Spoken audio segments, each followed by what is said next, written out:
action the first time, you pretty much know what position to put them in. Funny how that carries over. Tamaris just had that epiphany of if you know how to make the muscle move, you pretty much know what position to test them in. Because then we do concentric and eccentric. Yeah. If you make a muscle work concentrically, you can pretty much figure out where to put it. Yeah. So a lot of this is not necessarily new information. So middle trap position is prone, arm abduction and externally rotated, so thumb up to the ceiling. Palpation, obviously spinous process to scapular spine. Action is scapular retraction. So you're going to just tell them lift their thumb, turn your thumb up and lift your thumb to the ceiling. Resistance wise here you have two options. The more functional resistance is here at the arm. The problem with that is you get some posterior delt with that.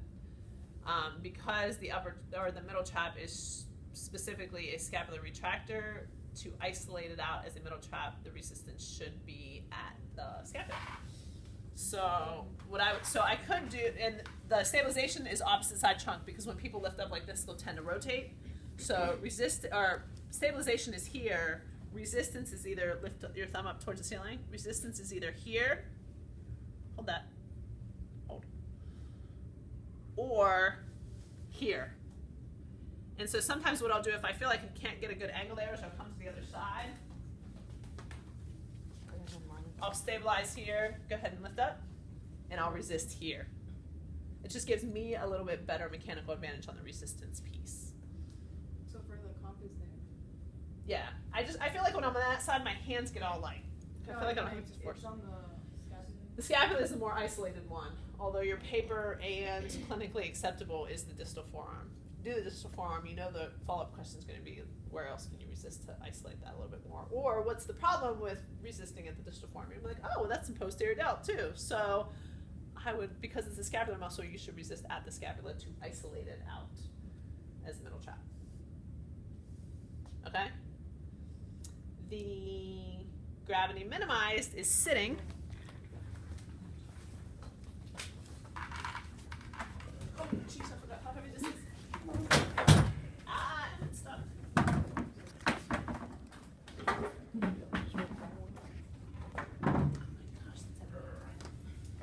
Here comes Muscle Man Oh, Miles.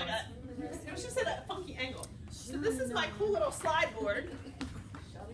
Because with gravity minimized, you want to try to minimize friction. And so, this cool little slide board. The problem is it's too wide, it doesn't fit on these tables really well. So if you choose to use this, just be careful. Because when you set it up, it's really close to being a little too wide. Just gotta be careful. But the idea is you want something, they also call them powder boards because a lot of times they'll put powder on it because if you're putting gravity minimized, you want to minimize the resistance of friction. So sometimes people will also put powder on them so that they slide. Okay, because he's going to have his arm on this. I would put him in a chair, not a stool, so that he is. See right there.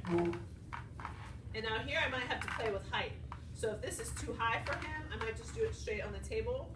But then you still got to worry about if I do it on the sheet, I have some friction there. So just try to minimize the friction piece.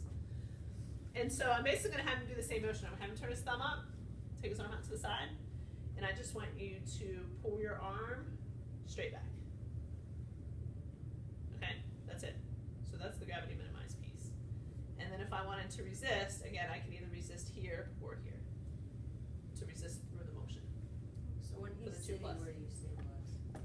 Stabilize, he's actually stabilized well in a chair.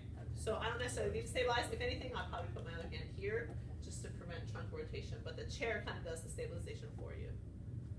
Whereas when he's prone, you want it to stabilize opposite trunk. Okay? So this is rhomboids and gravitational. This is not rhomboids, Not this is middle rhomboids, trap. middle traps, I'm sorry. Middle trap. Gravity minimized.